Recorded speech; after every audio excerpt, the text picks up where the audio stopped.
and share your thoughts with me. Okay, I would really, really appreciate hearing from you. Just to also let you know that on Sunday evening will be Illuminate, right? Illuminate. Absolutely. Tabby Allen was on last week. She's on tonight. And what an amazing, amazing youth focus it was. All the youth focus in the past actually has been truly, truly outstanding. So we do have Region 4, that's Rachel McCoy, and she will be here with Youth Focus. We also have our guest speaker. I don't know why we say guest when really he's not really a guest per se. He's one of our pastors. The Anthem, Pastor Andonia Toussaint will be with us, and our host, Bishop Tedra Powell and Minister Alney Powell. Also, just to let you know that we have a lot of prayer going on in our region. A lot of Bible studies going on every night, except Saturday. We're studying the Word of God. We are teaching. We're doing all that kind of stuff. So excited to actually be able to present that to you. So thank you very much. And I really don't want to take up much time tonight because we have the beautiful Tabby Allen who's here, and she's going to give you a presentation for around 10 minutes. And then after that, we're going to have some discussion in the studio right here with some other young people who have given up their time to come and share with us. So if you have any questions or comment, please put them in the chat room. And I want to say welcome to everyone who's here from Facebook and also YouTube. Thank you so much for joining us tonight. And then after that, we're going to actually focus on any comments or questions that you put in the chat room or that you text me through. Actually, guess what? I've even got a phone line. You can actually phone in actually tonight. And that number is, if you want to make a note of it, I'll give it again to you later, 0203-289-4567. So if you want to phone in tonight, you can do so. The lines will be open shortly. 0203-289-4567. All right. So I'm going to hand over right now to the beautiful Sister Tabby Allen, and she's going to take it away, and I'll be back with you shortly. Over to you, Tabby. Good evening, everyone. Thank you so much, family, ministers, friends. Thank you so much, Bishop Errol Williams. So tonight we are looking at dating/courting. Now, I know it's the hot topic. Everyone's talking about it. Everyone's discussing it. And actually, I'm part of a group called the Wise Virgins, which we meet every Thursday and we have a discussion from 8:30 to probably about 10:30, sometimes to 11. And we look at topics such as this. We've looked at first date questions. We've looked at, is it okay to be unequally yoked in a Christian relationship, or can you be okay to be unequally yoked in a Christian relationship? And we know that what the Bible says about being unequally yoked, it means with an unbeliever. So it's really good to just look at these topics, provoke a bit of thought, and dive in and see what the Word of God says about it. And also, as young people, to be able to come together and share freely and openly in a forum where they are free to do so. So what we've done tonight is kind of, in a sense, replicate that, but with a more structured discussion round about dating/courting. I'm joined by a host of people, which I will introduce to you later. I have Anne-Marie Sutcliffe, I have Michael Copeland, and Samuel Lindsay, and of course the wonderful Pastor Errol. Tonight we're just going to look at some topics around that. If you do have any questions, please just send them in to Pastor Errol and we'll be able to look at that later on. So I've prepared a PowerPoint presentation for you, and these are the topics that we'll be looking at today. So the first topic is, what is dating? And I'll just go through this quickly. I've listed some of the things that I believe dating is, or I believe are my views on some of these questions. But as we go into discussions, you'll be able to hear others' point of view as well. And from that, we'll be able to make one big knowledge kind of thing. So we'll be looking at, what is dating? How should we date to keep a godly relationship at all times? Is dating wrong? What then is courtship? We hear this word all the time, but what does it really mean? So we'll be looking at that also. Where in the Bible is dating first mentioned? Also, we'll be looking at what are some of the ways that you can date. And one of the other topics are what are some of the mistakes Christians make in dating? Yeah, so I've listed some stuff down that I think are some of the mistakes we make, and we'll be able to dive into that a little bit later, such as red flags, not knowing who you are, not knowing your value and your purpose first. I've listed down David and Solomon being lustful and went after the wrong person, and that led to some things, some issues later on in David's life, and of course in Solomon's life. So we really want to look at that. We've also got the topic of, would you say attraction over character? Now that's interesting.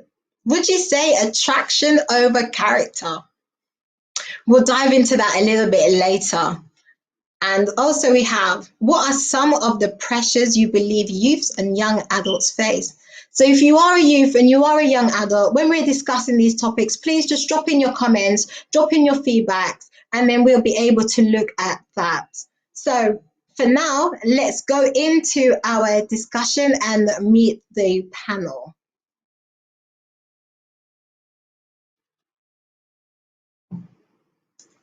Thank you so much. Good evening, everyone. Good evening. So I'll start with my top. I'll start with my top left, right. We have Mr. Samuel Lindsay. Hello, everyone. Good evening. At the bottom we have Anne-Marie Sutcliffe. Hi, guys. We have Mr. Michael Copeland. Hello, everyone. And we have Pastor Errol, other than Pastor Errol.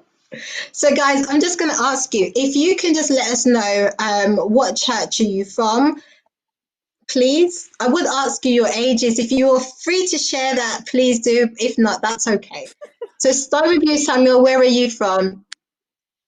Okay, so I attend the Enfield Church of God of Prophecy.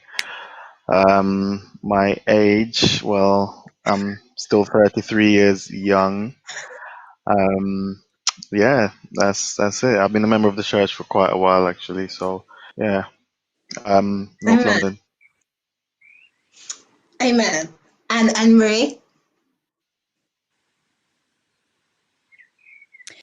Hi, guys. So I was in attendance with Derby Colgap for like 13, 14 years. But ever since January this year, I'm now at Nechel's Outreach Centre in Birmingham. And I'm 30 when I'm 32 in August. Wonderful. Wonderful. Mr. Michael? Hello, everyone. I'm from New Testament Church of God in Derby, and I'm 30 years old. So I'm probably the youngest on the panel, and I'm just glad to be here and just to share my knowledge and my experience. Amen. I guess that's Bishop? me next. I'm Errol Williams. I thought I was the youngest one here, but no, I'm not. Okay, I'm 60 years of age, so yeah, glad to be here with you guys. Glad to hang out with you guys. Wonderful. Thank you guys so much. So of course I'm super excited. I know over Facebook and Instagram, this is a topic that everyone is discussing. Like I said, I've discussed it as well. I know some of you guys have attended the call before on a Thursday. So you kind of know what we deal with on a Thursday. So looking at that, we want to dive into discussion. What is dating? What is dating for you? And I'm just throwing it out there to anyone who would like to answer, and we take it in turns. Okay. Should I let the lady go first? She was just about to speak. Yeah.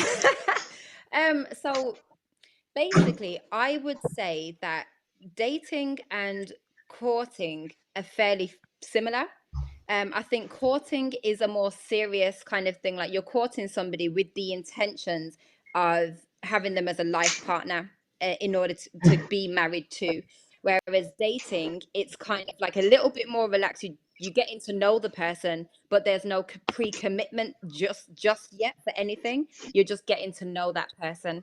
So in that understanding, then you would move to courtship. And so that's how I would differentiate the two. Fabulous. Anyone else got anything to add, or you got a different view? Are we talking about courting as yet, or are we just talking about dating specifically for now? Well, we're talking about dating. We've got a screen for courting, but you can give your view on what you think dating and courting is. That's fine. Okay. So dating for me is similar to what the lovely lady just said. I just forgot her name, but I'll get it in a moment. Forgive me. Yeah, it's when Anne it's you're Marie. getting to know some Anne Marie. I can't forget that again. I promise. So it's when you are getting to know someone, and it's not at a stage where it's you're not too serious about it. You know, it's light-hearted. Um, so it's like it's like, having a friend, if you want to call it that. You're building your foundation. So that's the dating to me. And then the courtship now is once you've established that, you've gotten to know this person well enough to take it to the next level and want to, you know, yeah, it's where the intention comes in. So you want to get more serious, potentially making that person, your life partner. So courting to me is where the intention comes in, where that person, you can see them as being part of your life for a long time. Excellent. Thank you so much. Anyone else? Yeah, I'd just like to just chime in and agree with everybody that's spoken so far and say that there is a drastic difference between dating and courting. And really, dating is basically saying, well, let's see how this goes. I don't know what's going to happen here. Let's just huck up and just see where this thing goes. When courting is saying that I'm seeking you purposefully. I haven't committed to you, but I'm seeing who you are, what your character is, so that I understand who I'm going to marry. Now, it's important that we learn the difference between dating and courting, because one, if you're a purpose person looking to find marriage, and the person you're trying to come into covenant with in a spiritual sense, if they are not on the same alignment, then you're always going to be waiting for an answer that you're never going to get. So it's highly important we understand the difference between our conversations when we're asking the question to the person that we're intending to seek more on. Wow. Wonderful. Bishop? Well, I must say I'm learning a lot from that just that one question. I've actually often heard the difference between dating and courting, and I'm not definitely not disagreeing with what I've heard. I suppose when you're 60 years of age, back in the day, back in my day, let's say 40 years ago, the two words meant the same thing to me. I don't know if you're with me. I was dating June or I was courting June. It just meant the same thing to me. What I've come to learn and understand today is that it means different things to different people today. Does that make sense? So I'm not saying I disagree with what's being said. I'm learning from what I'm hearing. But back in my day, it was the two words just meant the same. Does that make sense? But today I hear there's a difference. And I've heard one person put it this way to say dating is it shouldn't be done by a Christian. It should be courting from what you have said. Does that make sense? In other words, when we come together to court, as it were, we should be looking to get married. That's what I've heard. So I'm learning. No, thank you so much. I was going to ask the question, and this is just a question, random question. Do you think then we have to wait till it's the courting stage to be really intentional, or do you think that intention can start at the dating in terms of getting to know someone? You can possibly be asking questions to get to know them more before it takes a length of time. What do you think? Yes. I would like Okay. to go for it. No, I'm not doing that. Anne Marie, you can go on. Nice one. I'll come afterwards. So basically, I think that when you are when you meet someone initially from the get-go, you find different things that you're attracted to about them, and then you're probably intrigued with that person. I think the whole purpose of the dating aspect is literally just to understand how they are as a person without trying to come on too heavy, because you don't want to meet someone and be like, oh, by the way, I think you're great, I hope it works because I want to marry you. You're not, don't do that. It's kind of like the whole dating purpose is just literally to get to know that person so that you can figure out in your mind, okay, is this person actually somebody that I want to pursue? Do I see myself with them? Are these the kind of characteristics and behaviorisms that I like? Right. I do have um uh, uh, uh, I do have 2 Corinthians 6 and 14, and it does go to speak about not being yoked with unbelievers. And then, without going into that too deeply, I wanted to go back to 1 Corinthians 15 and 33. Sorry, I just, yeah. So 1 Corinthians 15 and 33, where it says, "Don't be deceived. Bad company ruins good morals." So, with that being said, if you're meeting somebody, and anybody can be attractive to your own eyes, anybody can look great. That's fine. It is a materialistic value, because looks, if you base it on looks, looks change. So you can't. So that's a whole. We'll unpack that later. But when you're getting to know somebody, Another just try to topic. do. I know. So just getting to know somebody to kind of realize, okay, these behaviorisms, are these the kind of things that I want in my life? Am I okay if I start mimicking these kind of characteristics? The way how they think, is that the way how I'm trying to think moving forward? And you've really got to ask yourself about these questions, getting to know from the early stages before this person is affixed in your life. Be careful who you bring into your life. Wow. Wow. So thank you so much, Anne-Marie. I think we've just jumped quite a few slides. So as you said that, we're going to go on to what are some of the mistakes Christians make in dating? Um, what do you think some of the mistakes, like you've said a lot of it, but what do you think are some of the mistakes that we make? I have an answer, but I want to give the guys an opportunity. Okay, guys, over to you. Wow.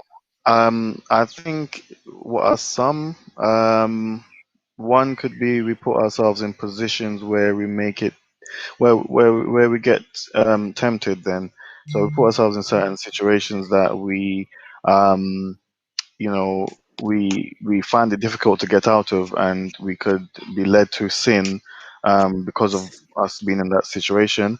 And another point is, I think a mistake we make is sometimes confusing lust by looking at someone's physical appearance and being attracted to them, confusing that for you having enough feelings for them to say that you love them.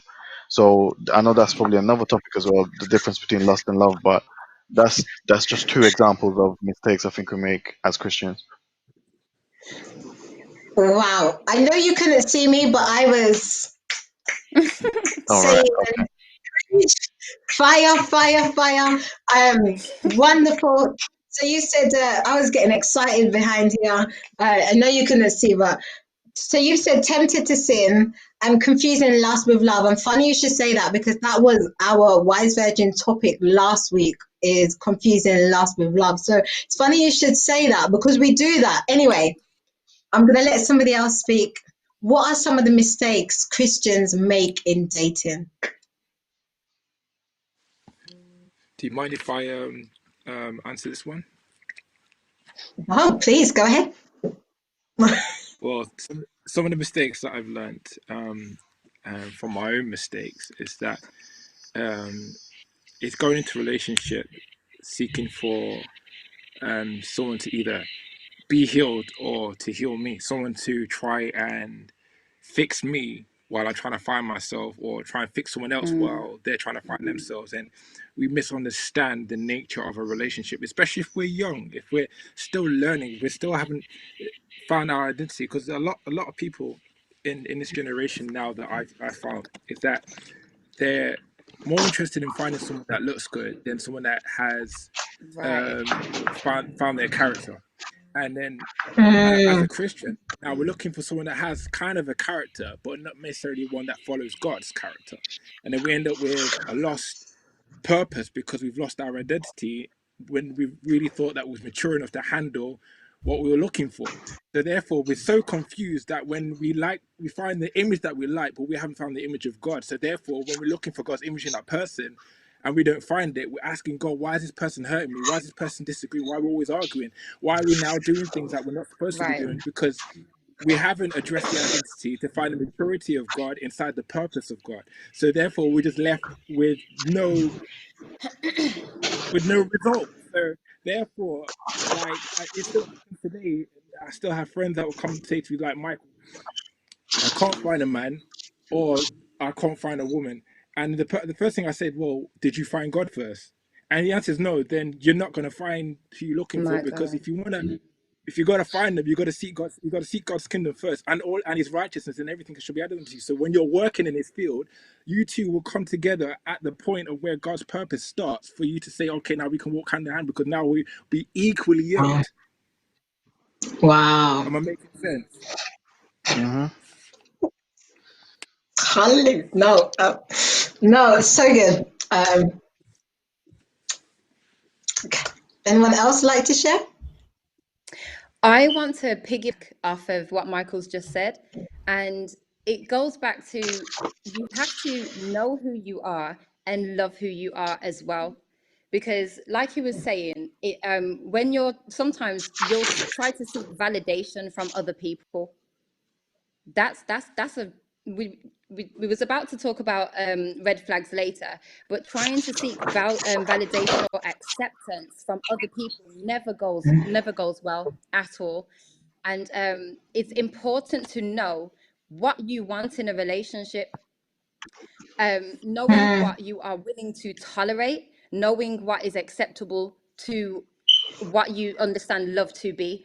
And I know we'll unpack it in a bit, but in regards to, if you are talking with somebody and understanding what love is, like, kind of like, when you've got a level of self-love and acceptance for yourself, there are certain things you right. will not tolerate.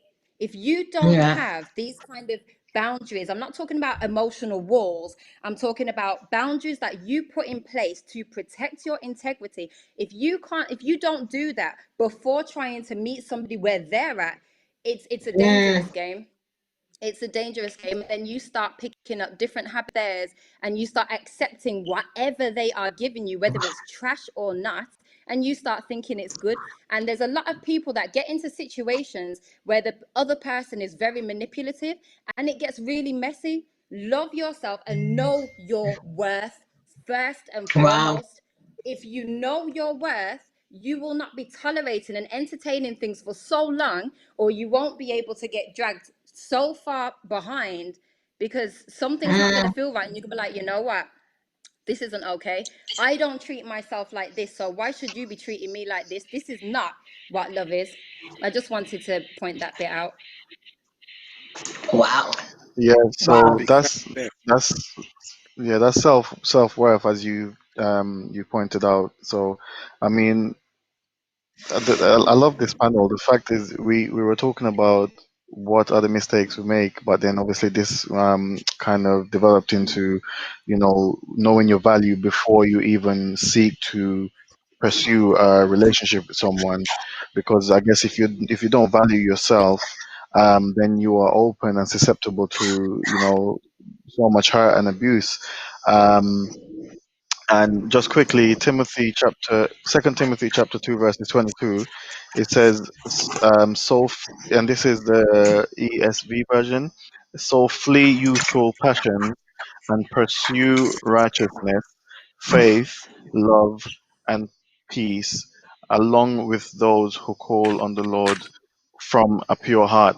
So obviously that's saying, and what we've touched on as well about being on unequal yoke. Is Yes. flee from the shallow things, from the lusting, as I touched on as well, and all those things. And it's easier said than done. Being Mm, realistic in today's society with youths and everything, everyone's not spiritually at the same level. So, and it's hard to just say, oh yes, flee youthful passions, because that can come in many forms. Um, but mm, the instruction is there in the Bible to say, do it and pursue righteousness, pursue faith, pursue love, pursue peace, right. along with those who call on the Lord, and are from a pure heart. So it's kind of saying you will find this a bit easier again to associate yourself with those on of like mind, those on equal yoke, those who are equally Mm. yoked with you, in the Lord. So you will. It's like a strength, isn't it? Unity is strength. So you will be more empowered then to pursue these things if you associate yourself with people who are of the same, faith and mindset as you. Wow. Can I piggyback off that as well? Yeah. Yes, go for I it. just want to say, yeah, so I just want to say in Proverbs 27:17, it talks about iron sharpening iron. So if we put Mm, those two together, it's like, why would you, if you're trying to be sharp, why would you put yourself No. against a tool that's not going to sharpen you? If you're going to get left there and you know you need sharpening to be the best that you can be, why would you stay in a situation with tools that will not do that for you? You can't do that by Wow. yourself. You can't strengthen yourself Wow. in regards to the physical things. You would need that kind of encouragement. So were you trying to get sharp or blunt? Where we going? hmm Wow. There's just so much to impact there. I don't even think we really need to go to another topic. So wow. Pastor Errol, I wanted to know if you wanted to share anything on that before I dive in. Well, I think what has been said is said very well by all of you, and biggest mistake, the first thought that comes to mind is to go into a relationship without God in it. There's a scripture that says a threefold cord is not easily broken, and so you're going into a relationship with somebody, whether it's dating, courting, whatever the word we want to use, but God is not the center of it. He's not in the midst of it. So mistakes will be made. One of the greatest pressure that I see on young people today is the same pressure that was on me 40 years ago, and that was sex. And we just got to be blunt and so on. It was sex was the greatest pressure back in that day. I didn't go into that relationship with June. She's my wife now, but I didn't go into that relationship with God. Are you with me? God Mm, was never in the center of it. It was like a few years later that God came into the picture, and so That's on. honest. So that is a massive situation that I see today. A lot of young people, and let me say this, and finally, somebody's going to get hurt generally. And as a pastor, I have to pick up a lot of the pieces, and I've seen a Mm. lot of hurt, and mostly among the female, because men don't hardly talk. Does that make sense? So the women may talk more, where the men don't Amen. talk. So even if Amen. they're hurt, I'll never know.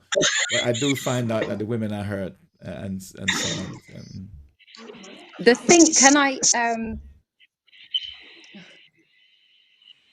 yeah. I What? think what yeah, I think what we need to be and this is touching on what Pastor Errol has just said, is just how people communicate as well. That's a whole other thing to unbox. But most of the a lot of the times the women are more communicate. We talk a lot. Whereas the men, they don't talk as much about their feelings because of the negative stigma that is attached to males in regards to being emotional. And then if they were to cry about something, there's a negative stigma attached to it, like it's a weakness. So that's a lot of the time you see a lot of women, we go through a lot, but we talk about it. Males go through it too. They get hurt too. And we do need to be mindful of that because like Pastor Errol said, a lot of women, a lot of females are more vocal about it, but the males they're hurting too, but they're dealing with it differently, which is it's something to be very aware about. Mm-hmm. Do you mind if I speak after you, Marie? Have you finished your point? Yeah. I just want to add on to, because you're going somewhere where I spoke about something a few weeks ago, and I think it's important to realize that as men, we've always grown up to listen to say big men, boys don't cry, suck it up, don't talk about being emotional, and that's how we've kind of like embedded that in our thoughts to say that like when something goes wrong, we either fix it, handle it, or find another way. We're not taught to say, okay, let's talk about this. Let's like Mm. open up about what we're dealing with to the point where we're just going through a bad situation, put it in a bottle, go for another bad situation, put it back in the same bottle, to the point where just by a little shake we blow up, and then we end up with mental health issues that take years to define and redefine, and to help and re-engineer our minds so that we can re-enter society as straight thinking human beings. And we're forgetting that if we're not bringing up men in a generation where they're taught to be as open as a woman and to be as emotionally available as a woman, then we're always going to end up with men that are going to make mistakes, don't know how to fix it, and then when they find themselves in the issue, they just end up just going within themselves and never coming back out. Almost like something that we've heard before in a film, The Sunken Place, because we see everything from the TV, but we never expose what's deep within our inside of us, so that we're able to seek help and say, look, I'm hurt here. It's so true. That.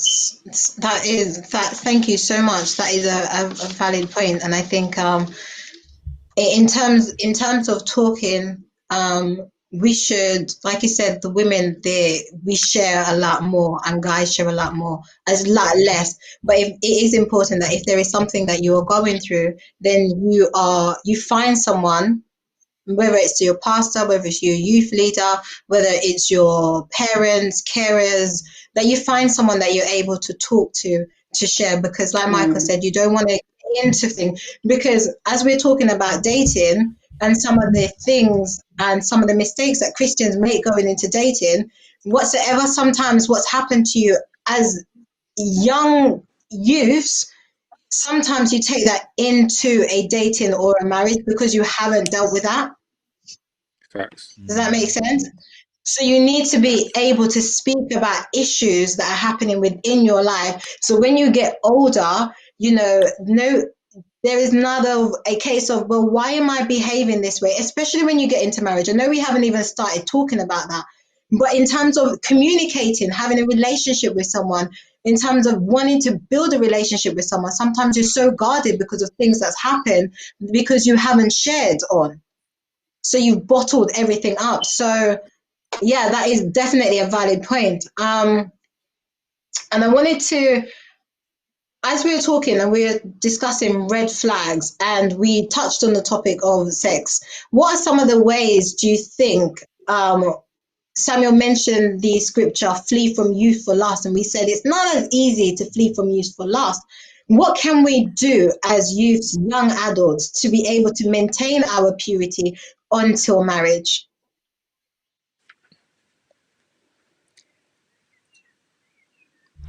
I think it's one of those things where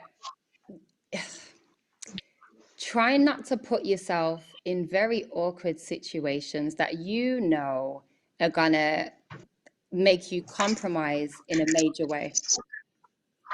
That I would just say that, because it's people will understand it differently. People will have different kind of levels and measurements of what is safe, what is not safe. So I would just say, just if you put yourself in a compromising situation, like, you know what you're doing, Mm, period.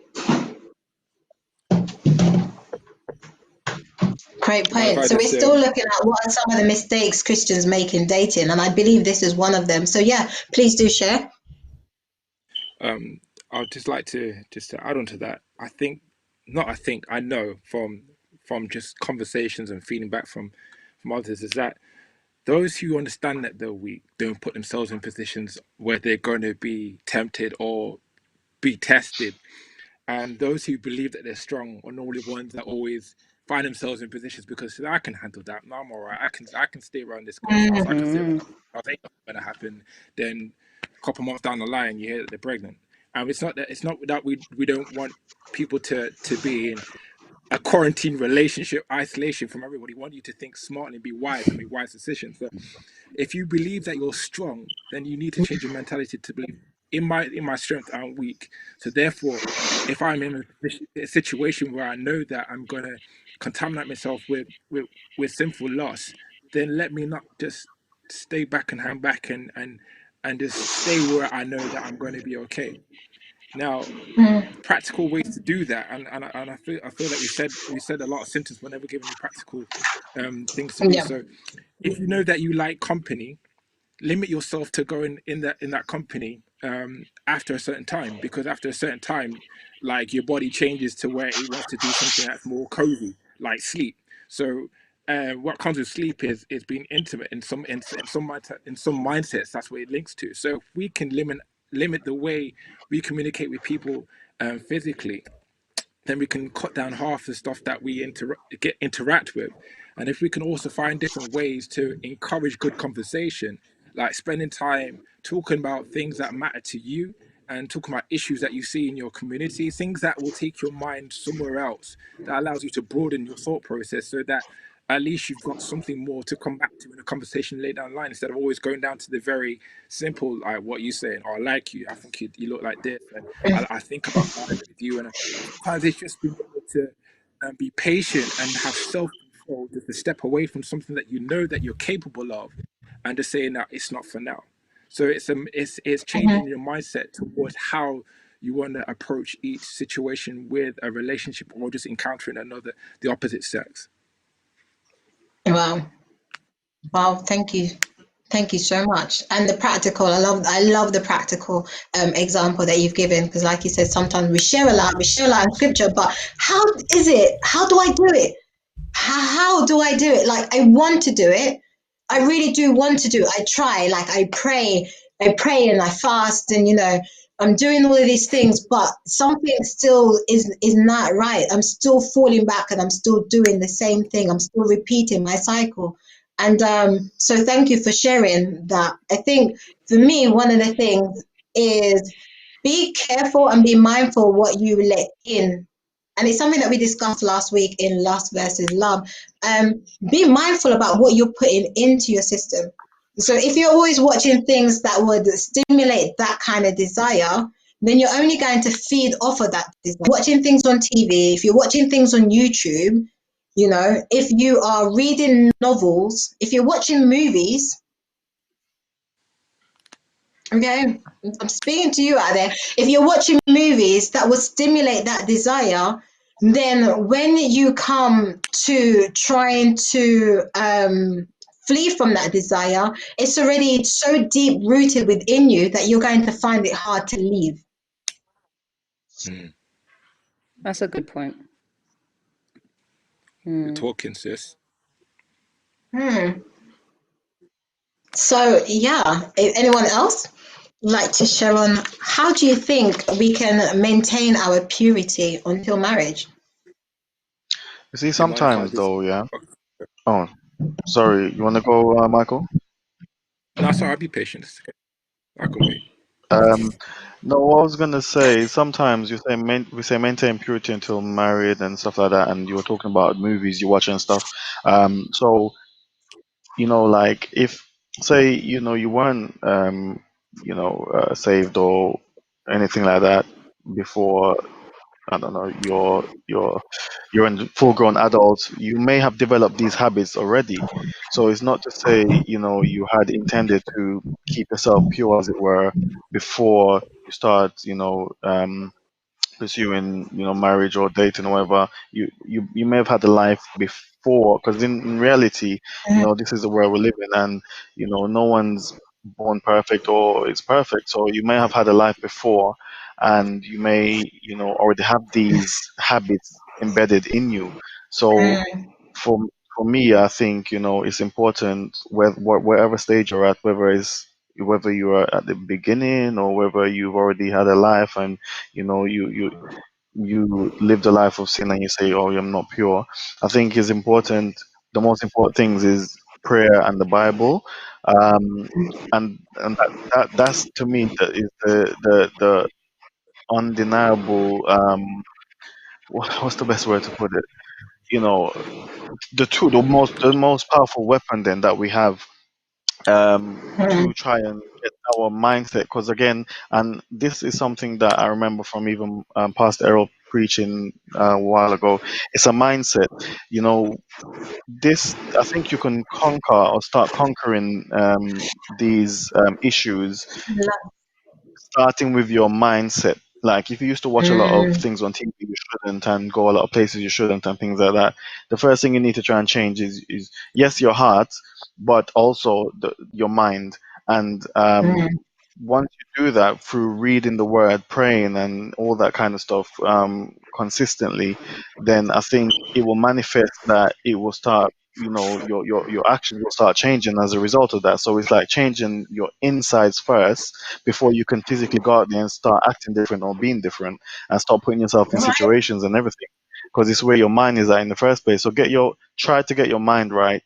Um, right. read the word, educate yourself, gain knowledge Mm, spiritually, and that's through the Bible, and have that relationship, get it closer with God through prayer, Facts. and that's what I think. mm. Yeah. Can we just go to some of the questions, comments on the? Um, is that okay? Yes, yes. I didn't I'm realize gonna that was the start time with. already. I'm gonna change the screen. I'm gonna change the screen a little bit. So you I didn't have time. Well, let's just you probably can see the screen. I wanted to go to a question from Sister Leon Jacobs, and she says, "Do you not date with intention?" Then that's the question. Can you all see that? Yeah. Yeah. Yes. And the question is, do you not date with intention then? Because I think the point was being Yeah. made, dating is one thing, courting is another thing. So isn't dating got an intention as well with it? See, yes. Yeah. So I would, for that question, I'll bring it back to what I said in regards to when you date someone, you're getting to know them. The purpose is the end result you'd want to be marriage, but you're dating to get to know them. You're trying to understand them. Then you would move to courtship. Okay, cool. We're both on the same page. We know what we want. Let's move forward. So then you would date with an intention. Otherwise, it's like I think everything in life is an exchange. So it's like you either like the person's company, and the thing is, with that kind of friendship, when you just say, for example, you meet somebody new, you're either keeping them around because they've got something that attracts you to them. But then when it comes, that's like a friendship. Do you understand? And then, but if it's dating, you're trying to not an intimate, but a kind of on a one-to-one basis, you're trying to understand how that person thinks and their mind for the rest. So yeah, I would say short answer, yeah. Okay, Yeah. I think Leon again made another point. So I'm just going to 1 second there. Let me just bring this over as well. It says here, can you bring some context to the scripture about I think it's being unequally yoked. You've only mentioned marriage, dating with, but does it apply to anything else? I think the scripture is, do not be unequally yoked with unbelievers. That's what it says, that scripture. Go ahead. Yeah. That is correct. And Pastor, I'm just going to ask you if you can bring up the slide where it says, "Is dating wrong?" Because I think that was going to be our next topic. But if you can just bring that up for me, and I'll just read out what that Mhm. says in response to the first question that was asked. Is dating wrong? I'll find that. Dating wrong. Yes, please. Yes, I'll find that for you. I mean, that's the one. Okay, so let's bring that over there for you. There you are. Okay. So the question is dating wrong? No. Recreational dating is. And I've put on here that I believe when you date, you have to date with intention. You have to date with, as Anne Marie has said, you have to date with the intention to find a spouse to go and take that next step into marriage. If you were dating casually, then I would ask you why. If it's to make you feel complete or loved or to hide insecurities, then I believe you are looking in the wrong place. And in this kind, you will lead to finding the wrong person and you'll get hurt. The only Jesus can actually fill that void and truly show you what love is. So in terms of Leanne's first question, should you not be dating with intention? Yes, you should 100% be dating with intention. Intention to move to that next step, to courtship and to marriage. So that would be my response to that question. Excellent. This is another powerful point. This is from Amelia, is it right for a young Christian woman to date or enter a relationship with man without being married? I'm not so sure if you understand the question. Let me read it again. Is it right for a young Christian woman to date or enter a relationship with a man? I think without, well, I don't know. My interpretation of that would be without it leading to marriage. Is it right for a woman to date somebody without the intention of getting married? Whoever asks the question, you can come back on me if I'm wrong, but I thought I would put that point in. Go ahead. Is it right for a young Well, woman to date? I think the question is going to be for a young woman and a young man, but go ahead, Michael.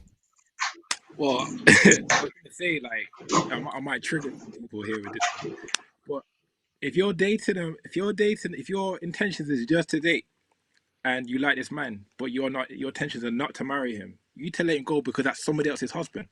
Now, and it's the same with you as a man. If you're dating a woman with you and you have no intention of leading to marriage, let her go because that's someone else's wife. Now, it's understanding the purpose behind dating. If you're just dating because you just like company, then be a man or be a woman and be by yourself because you're stopping someone else achieving their end goal because of your selfishness. So I'm not attacking anybody. I'm not putting a label on anybody, but I'm just saying there's certain symptoms that we have in the culture of our mindset and how we lead to dating, how we lead to courtship by not understanding what are the principles by going into a relationship. So what I'm trying to say is if your intentions is not to lead to marriage and you're just dating just for dating's sake, but you know fully well know that this person is trying to get married, you need to let them go because there's someone else's partner. So that's part one to what I'm trying to say. So the second part is if you're just dating because you want company, then you need to ask yourself, what are you afraid of facing within yourself that you need to find someone to comfort you in the silence of your mindset, the silence of your cries, the inner parts of you that you haven't yet addressed. Now, if you're failing to come to terms with the fact that you need to heal from past experiences or past denials or shut doors in your face, you need to really understand that a relationship is not for you. You need counseling, which is something that will allow you to open up the very dark parts of your heart, very dark parts of your mind to understand the whys and the woes to your character and your lifestyle. Now, just to highlight that, if just a few things that I've read through scripture and going through it, a man is designed to cultivate and lead, while a woman is designed to nurture and to submit. Now, if we can't balance these things out in a relationship and there's an imbalance where it will lead to being unequally yoked inside a relationship, because I think that scripture is very fair to say that it's showing you an example of how to be with one another. Now if you find that you're in a position where you can't find balance, then you need to find out what is it in you that's becoming the unbalancing part of your relationship. Am I making sense? Yes, indeed. Okay. I So mean, I just on want to that point, oh, sorry. Go on, no I was just Sorry, say I was didn't you just go gonna finish? ahead, Samuel. no, I was just gonna say I was gonna complete to say that I believe that God wants us to be happy, and He wants us to have the desire to be married. Because Paul talks about it and said it's a good thing. But if we haven't dealt with the inner parts, then we're always going to be in circles of why am I not married yet? Mm, Go ahead, mm. Samuel. Yeah, no, I think some people can date. You can date with an intention, but the thing is, I think in reality, it's not everyone you date is gonna be the one for you. So you're not always gonna. Um, you might have you as a person might have an intention to go and date. to find your husband to get married to. But in reality, when you're dating, you might realize certain characteristics or attributes about someone that you may think, okay, I thought they were different. It's not quite what I'm looking for. And then even though you had an intention in the first place, you end up not pursuing it, and you end up not getting to courtship. So, I just wanted to make it clear that even though we're saying, yeah, you should date with an intention, in reality, not everyone you date is going to lead to courtship. So, Not and at that all. brings another Yeah. point. Yeah, that brings another point. Is it cool now to be a serial dater and be dating 20 different people? I mean, I don't think that's cool as well. I think there comes a point where you have to have some sort of discernment, some sort of, you need to be praying about it first of all. It's not about doing it by yourself. So you need to be praying about it, and I believe, you know, that God will give you some signs. As I say, there are red flags. There's certain things that I believe you can get a word from God, or something, a sign or whatever, um, where you can have you can have the idea of whether you should pursue even dating someone in the first place. Because I don't think that you should, everybody you see that you think you like, you're gonna start dating them. So that's Could just the I point I wanted to make. interject? Yeah. Just piggybacking off of what Samuel has said, um, before dating, you communicate. During that Mhm. communication, you'll have a fair understanding of the information that you're getting from this person to know whether you actually want to go on a date or more. But during the whole process, like before you start dating somebody, you've got the whole communication. So then in that communication, okay, cool. Would I actually go on a date with this person, or will they get on my nerves? Okay, we go on a date. And then, okay, that's cool. You go on another date. Okay. And then you grow it from there. I just wanted to bring us back to the point. You don't just meet someone and date them. You build that communication prior to meeting them on a date. Okay. So like a Okay. foundation of Let me friendship. let me just go to Yeah. two more questions before I go over to Facebook, so we just balance it out. I'm not so sure I understand this question, but it says, "Can a Christian courtship be saved if there has been compromises, or is it best both parties separate and seek a new relationship?"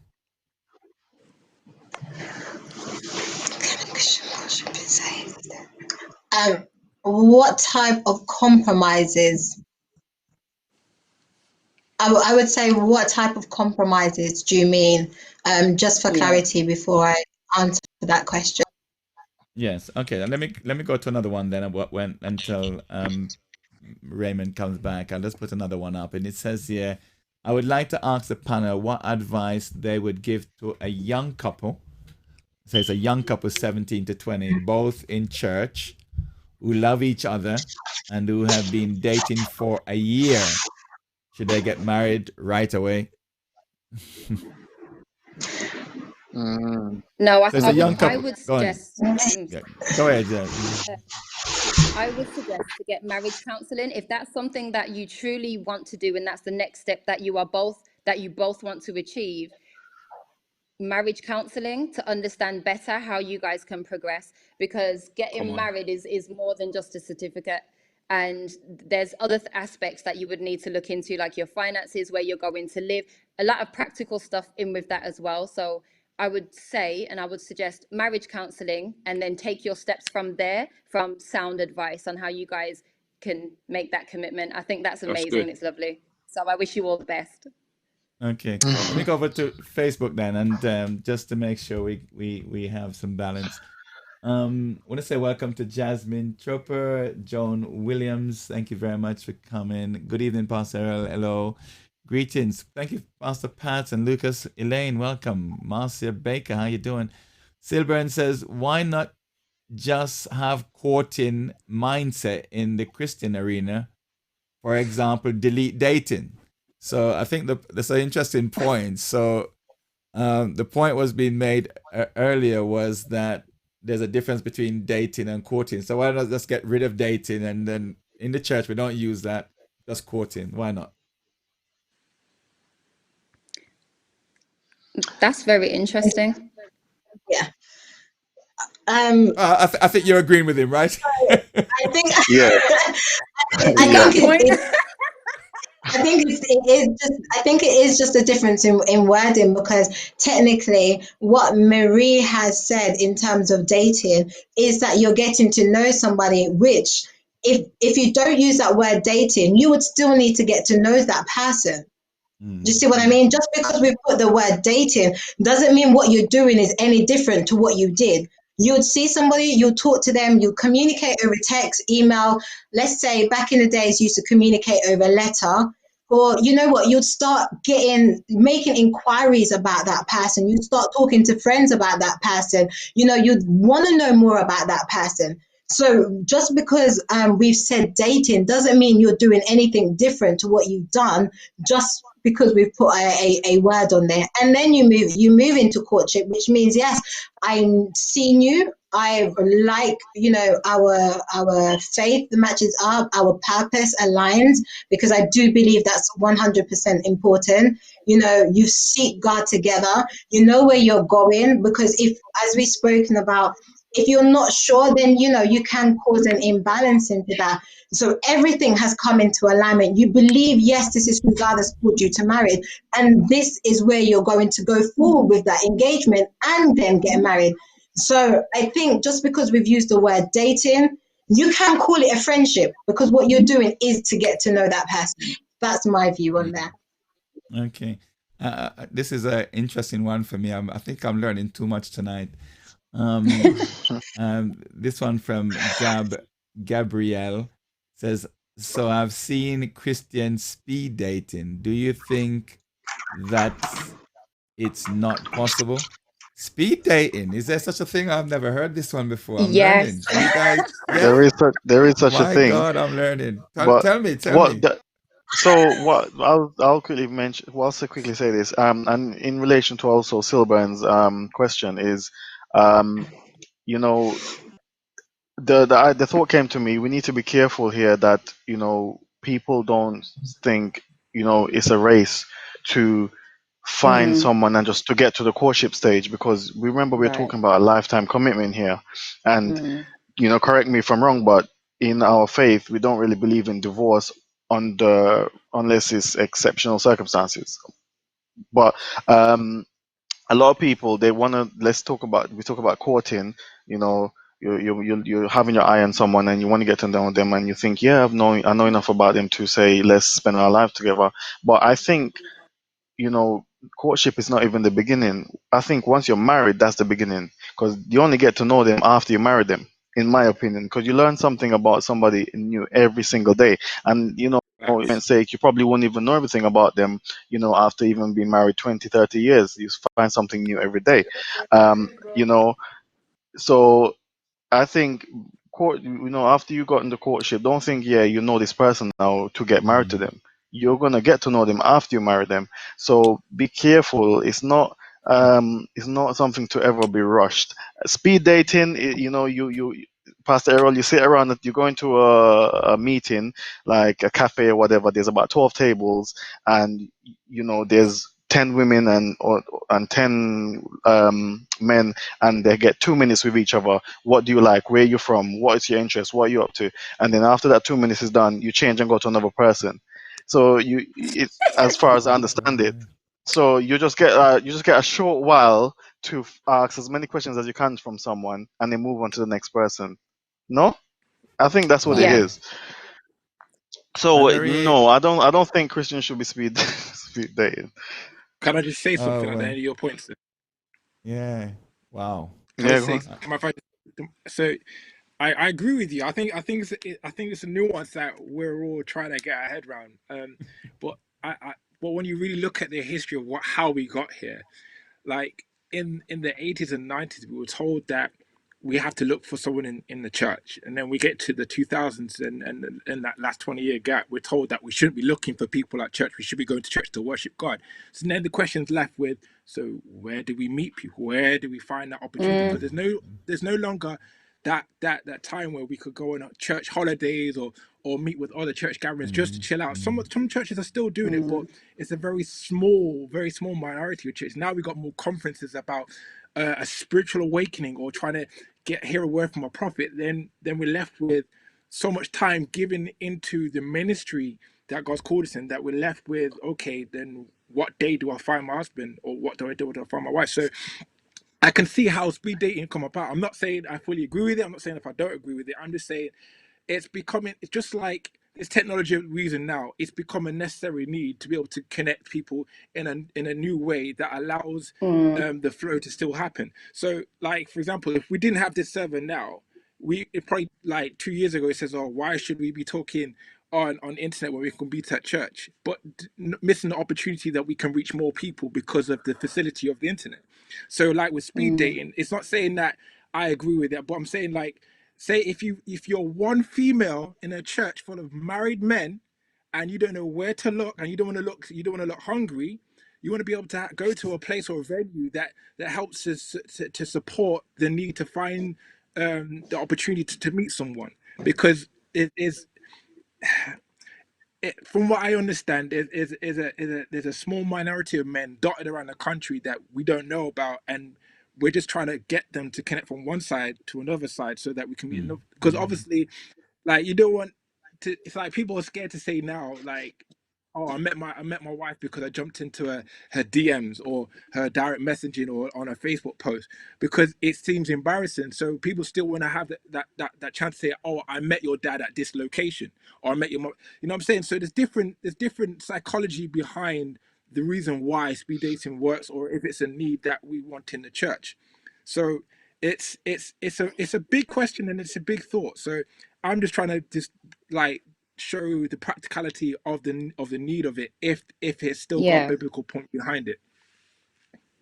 Yeah, just a quick one off of the back of that as well is I think the whole speed dating thing, I wouldn't do it, but I think it's a great way for individuals to meet each other. If you are genuinely busy, or you don't have time, or you don't really have things that are happening in your area that you can meet like-minded people, why not? And I think I don't see anything wrong with it, because it's not forcing you to commit at the end of at the end of the day. It's a social event. You're getting to know people. When you go to church, you sit down and you listen. You understand? You sit down, you're not supposed to be talking to your friends now. You're supposed to sit down and listen and take in the word, and focus on what's being done. It's not really a social event, but it's more fellowship. Whereas if you go to a social event, it's a lot more relaxed, and you'll meet and network with different people. So, and you never know, you could meet somebody that's got a business. Say you own a business, and then somebody else owns a business, and there's a collaboration. So I think we shouldn't be Facts. so quick to shut it out. It's an opportunity to get to know more people. It's not a commitment. It's just an opportunity to connect. That's it. I think it all ties hand in hand with the 20th century form of dating. Whereas everyone's on their phone, everyone is on social media, everyone, it's the nature of dating nowadays has changed from the nature of dating when don't use anyone else as an example, but I'm going to look at our bishop. The nature of dating now has changed from when he was dating. So in terms of the speed dating, I would say it goes the same way as dating apps. And there's just one point that I wanted to say before I forget. Dating doesn't mean sex. We're not saying that you dating means sex. For anyone else, do not misinterpret what we're saying. Dating does not mean sex. Dating just means talking. You're getting to know that person. For me, you've already made up in your mind that you've had the discussion. For me, this is how I think it. You've spoken to that person, whether you've seen that person, and you've started communicating, and there is something about that person that really intrigues you to get to know more, and then you will look specifically at trying to get to know that person more. And then you would be like, okay, do you know what? I think I've spoken to my pastor, I've spoken to my counselors, I think I'm ready to move on to that next stage. And then you move into the courting and then marriage. That's how I see things. But in terms of the speed dating, I believe it's the same as if you were using dating apps. It is kind of just the 20th century that we are involved in, where you can connect. I went to a singles retreat 5 years ago. Is that wrong? That's not wrong. In No. fact, they actually taught me, thank you. They actually taught me about things that I probably didn't think about if I didn't go to those places, you know? So, Mm. yeah. Okay. I want to ask Um, one last question because I think it's going to take up the time, and I know there's a lot of questions being asked, and we can't address all of them in the time that's left. We've only got maybe around 5 to 10 minutes left, and I would love to get all your views on it if possible. It's someone asked a question anyway, and it's to do with sex before marriage. In the courting or dating, whichever word you want to use, should sex be involved? And if not, why not? Or if so, why so? Did you understand the question? categorically, Hmm? yeah, I would love repeat to that hear all again, of your please. views on that. Should there be sex before marriage whilst dating and courting? In other words, getting to know each other. I've heard people say it this way. Let me put it this way. I need to find out if this guy is impotent or not. I need to know if this guy is good or not. I need to know if this girl is good or not. I need to find out these things. So in other words, I need to test the Try situation before you before. buy. Yes. So what's your thoughts? Because this is a very serious question, by the way. No, Yeah. All right, Tabby, let's start with you. No, categorically, and why not? Why not? no. No, Why not? I would say, okay, no, why not? Because number one, you, the Bible does, okay, it doesn't say specifically, but it makes reference that sex before marriage is a sin. God does say that, you know, you should kill your flesh, basically. And when you start looking at sex, you're in God. So the scripture is your body is the temple of the Holy Spirit. And if it's one way that you One can second, sin, Pastor. is sinning against the body. So when you allow sex to come in, you're sinning against a body that doesn't even belong to you. It says your body is the temple of the Holy Spirit. Plus, Come on. likewise, when you do have sex with someone that is not your husband, that is not your wife, potentially you are sleeping with somebody else's husband or wife. And one of the things God says, do not covet your neighbor's house or your neighbor's household, nor their maidservants, nor their female servants. Come So on. when you haven't given into covenant relationship, you are breaking the commandments that the Lord has put in place. And also, it's to safeguard you mentally, spiritually, emotionally. Next thing you know, you break up, you've given your body over to that person, your body that is sacred. You know, your body where, you know, you might cover your insecurities with clothes. It takes a lot for you to give yourself to someone. And say you break up, what then? Who's going to pick up the pieces? You're going to go back to God. You're going to cry and say, God, what happened? You know, so no, darling. Just save yourself. Okay. Over to you, Samuel. What's your thoughts on that? That's probably you're gonna be your final point. Sex before marriage, why not? That's what Um, yeah, I mean, similar to what Tabi said, is it's dangerous because you're apart from the Bible, making mention that it's it's like it's not it's the dishonor. I think Hebrews 13 verse 4 says, let marriage be held in honor among all, and let the marriage bed be undefiled, for God will judge the sexual, immoral, and adulterous. Um, okay, so I think that's talking about marriage after sex after you're married, but we when you get intimate with someone, and you connect with them in a certain way whereby you can create something called, I think, a spiritual tie. So if you're gonna mix with someone and then connect yourself with them in that way, and for whatever reason it doesn't work out, and they're not going to be a husband or wife or whatever, um you are leaving a piece of yourself with each person you're sleeping Amen. with. Mm. That type of intimacy Amen. is meant to be with one person, and that's meant to be the person who God had put on this earth for you, um to share that experience with. So it's not right in the first place, because it's the Bible said it's not right. But um in a more physical sense, I would say it's the fact that you're just giving away bits of yourself and other people are taking it, and that's something that you should have only been Mm. sharing or have shared with that one individual. Amen. Thank you very much. Over to you, Anne Marie. So, I actually don't believe in soul ties. But I do think that a lot is exchanged when you are sexually active with somebody. There's a lot that happens in that moment and afterwards as well. And so I think that it's just very important to know yourself and just,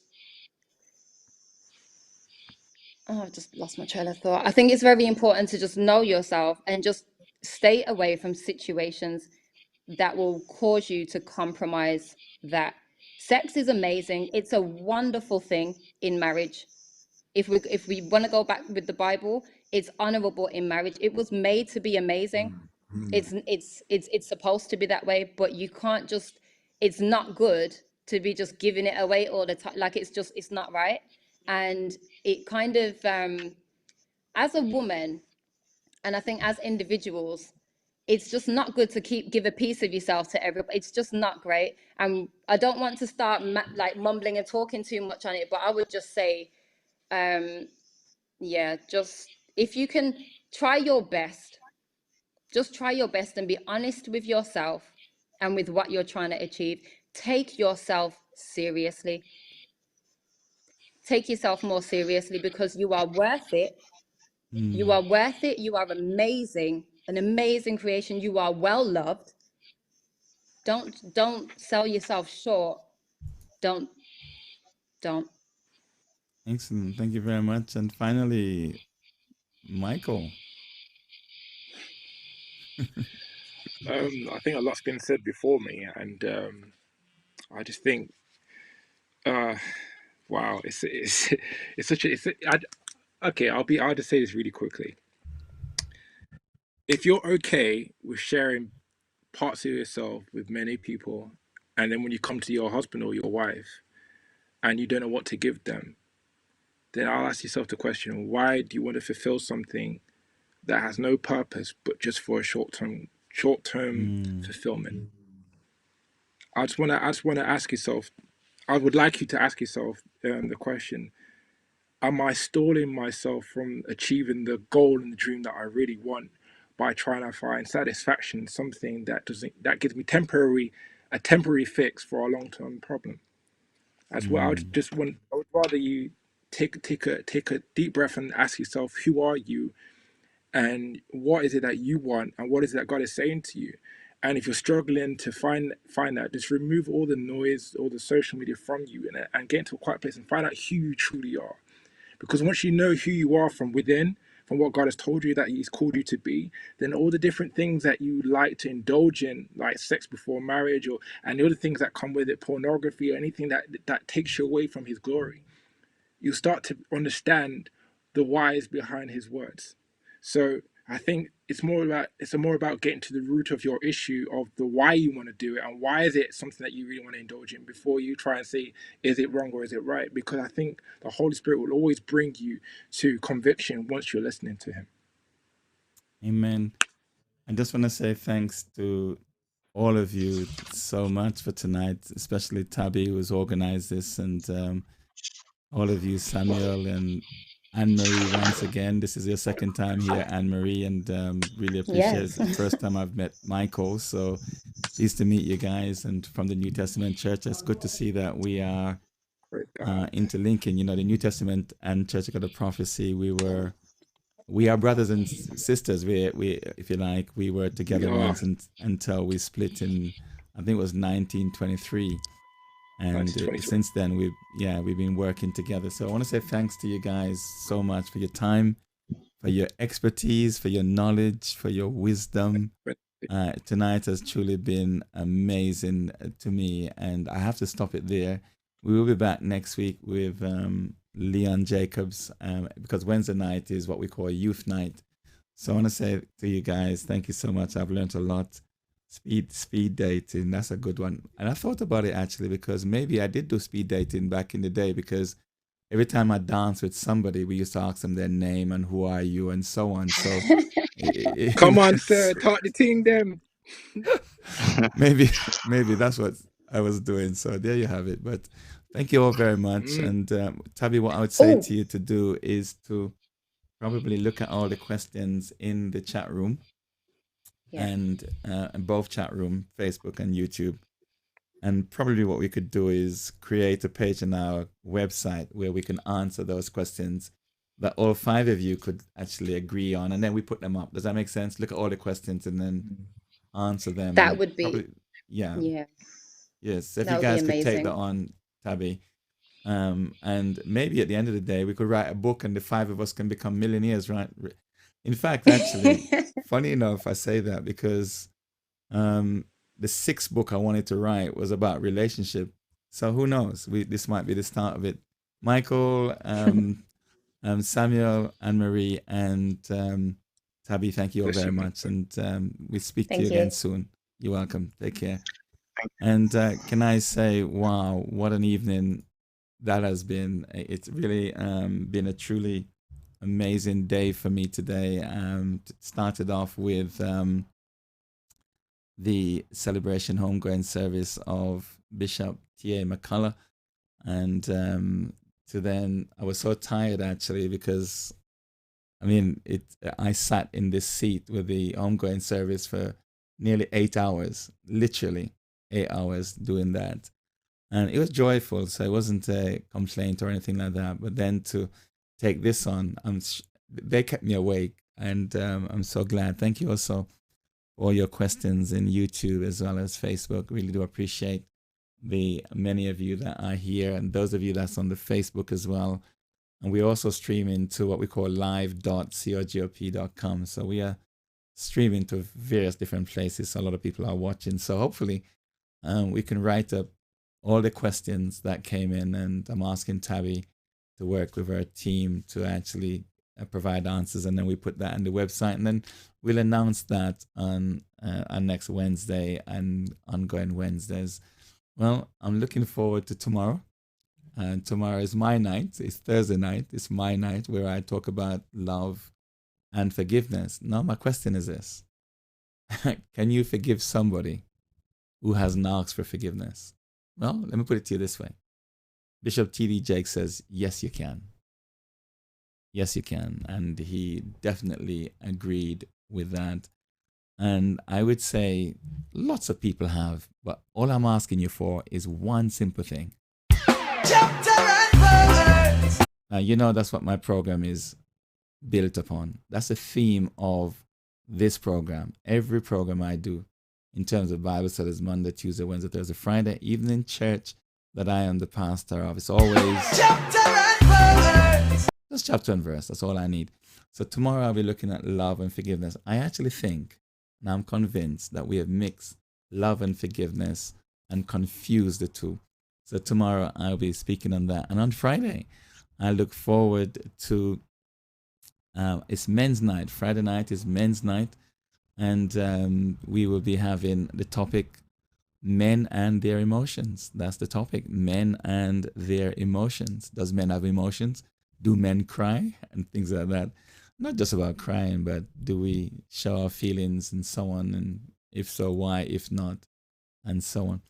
So join us on Friday. That's the 15th of May. We will have the incredible Errol Lynch, amazing guy. Rob Clark, one of the amazing guy in Region 4. Wonderful work here for the Lord. And also we have Bishop Ray Vieira, who will keep us in line. He himself, very knowledgeable in this area. And we will look forward to hearing from him. He's going to do a 5-minute presentation to start with, and then we're going to go into the discussion and answer any questions or comments that you may have. Well, it leaves me then to say good night. And thank you so much for coming. I'm going to take my flight. I still have a few minutes, but I want to make a summary though. I heard a few things today in the celebration homegoing service this morning, and really a wonderfully put together program by the McCullough family, well hosted as well by Bishop Tedra Powell, Minister Monica Anderson and Bishop Joe Aldred, and also Bishop Clayton Endicott. They did an amazing job. The tributes were truly out of this world. I heard two things in that particular time that I spent listening to what was being said, and I was truly blessed with two comments I thought I would share with you. And one of them was on Bishop Clayton Endicott's tribute. This is what it says: faith grows a Christian. Life proves a Christian, and death crowns a Christian. When I heard that, I was so blessed. Let me say it again. And this is what it says: faith grows a Christian.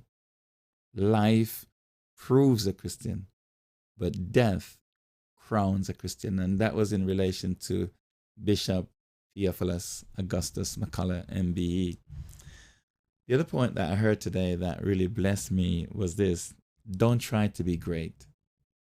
Don't seek to be great, but seek to be faithful. And that is being faithful to God. And this is what Bishop T.A. McCullough did in his life. He wasn't seeking to be great.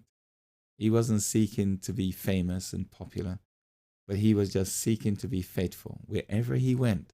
This is the thing I noticed about the man. He was at Aberdeen Street. He was faithful and achieved such greatness. He went to Gloucester Street.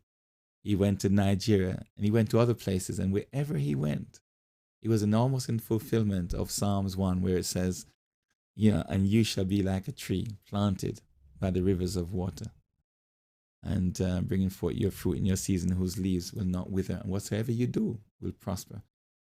Well done, Bishop Theophilus Augustus McCullough. Tonight we talked about dating, and it is an amazing topic because this is something that we can't get away from, whether it's dating or courting, whether the words are the same or not. And I said I made a point, and I will say it again. And young people, I, as a pastor, have a lot to deal with. A lot of young people who are hurting. They've been used, they've been abused, and not just young people, but people in general. And the thing I would say here is this: there's a lot of books out there on dating and courting and relationship. There's so many out there. But I want to make 3 points and then close. Number one is always put God in the center of what you do. Always make sure that whatever you're doing is in line with His word. Always make absolutely certain that whatever you're doing, whether you're dating, you're courting, you're going out for dinner, you're going to the cinema, whatever, make sure whatever you do is in line with the will of God, the word of God. And if you do that, it's hard to go wrong. Trust me. Now, when I started my relationship, that's not what I did. I didn't do that. It was after I had 2 children, my second child, that I found the Lord, or the Lord rescued me, should I say. That's when it happened for me. So I didn't know the Lord when I started. I was one of what I would call Satan's generals at the time.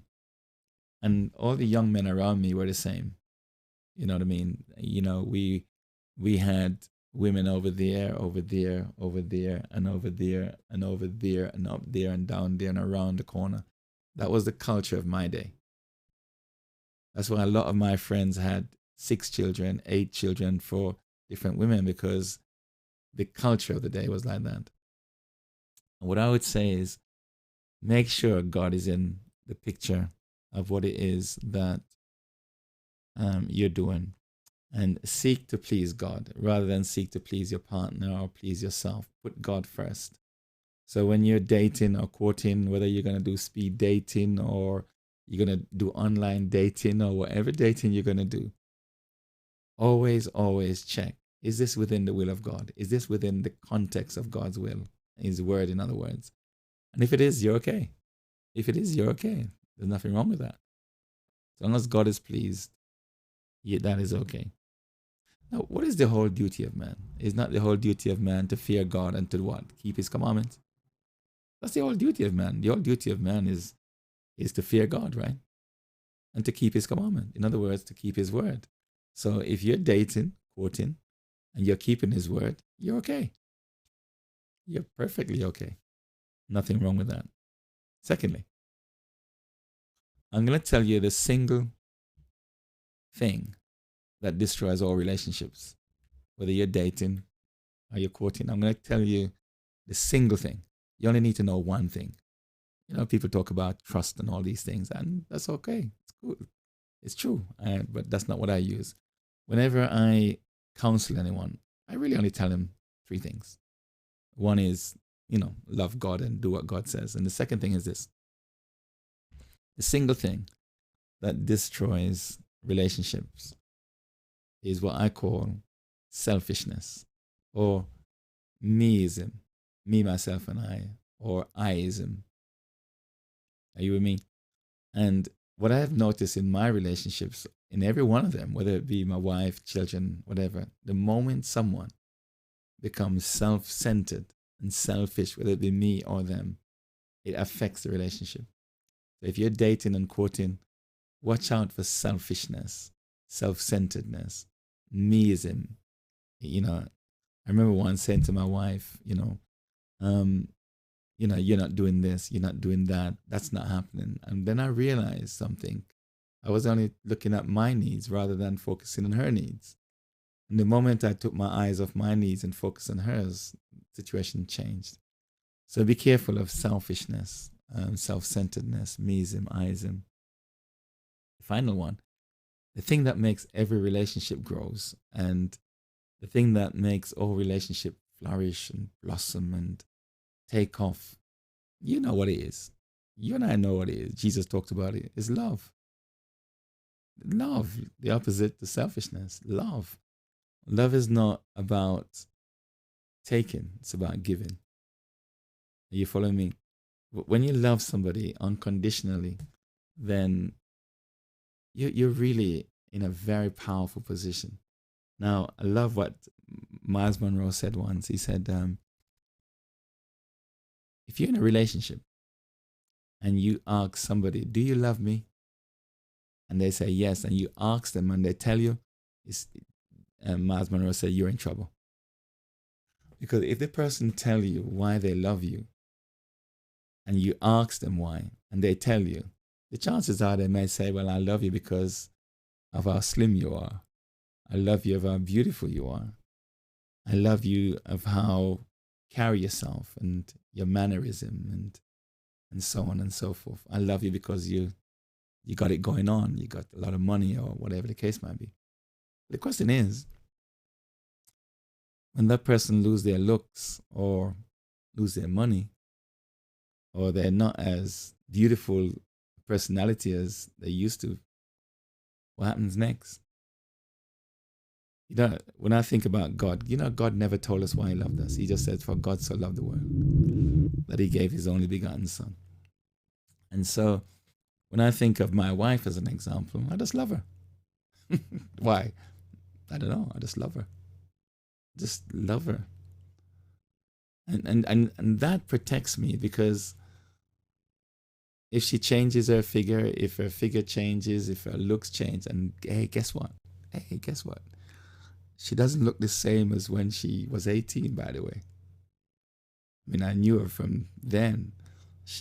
I'm now 60, right? So I have a daughter who is 40 years of age. So I've known her for 40 plus years, right?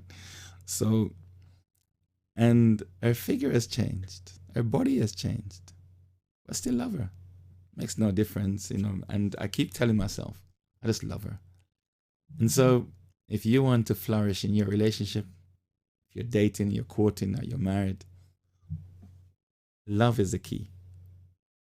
The thing that destroys it is selfishness, self-centeredness, meism. You see, someone once said the three most important person in my relationship is me, myself, and I. Well, if you're selfish, then you are going to destroy the relationship without a shadow of a doubt. Selfishness means that I'm really just concerned about me. Do you know there's a scripture that says that you must regard the other person as more important than you? In other words, who's the most important person in my relationship? Yeah, you got it. A wife. Now, if you ask her that question, she's supposed to say, me. Thank you, Tabby. Thank you, Anne-Marie. Thank you, Michael. Thank you, Samuel. Thank you for a very enjoyable night. Thank you for keeping me awake and alert. I don't think I'll ever forget about speed dating. That's a good one. I think I will consider that one.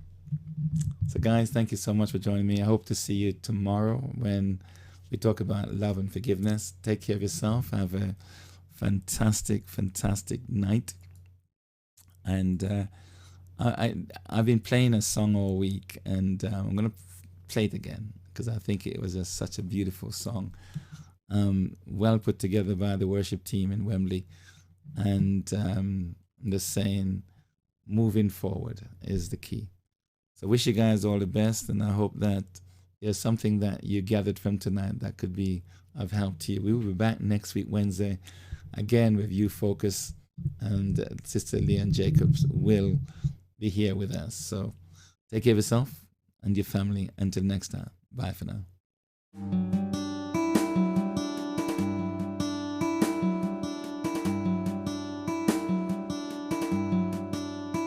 Yeah, yeah, yeah. What a moment. You have brought me to such a freedom. I have found in you. You're a healer. You make all things new. Yeah, yeah, yeah. Not going back, I'm moving ahead, here to declare to you, my past is over in you, all things are made new, surrender my life to Christ, I'm moving forward.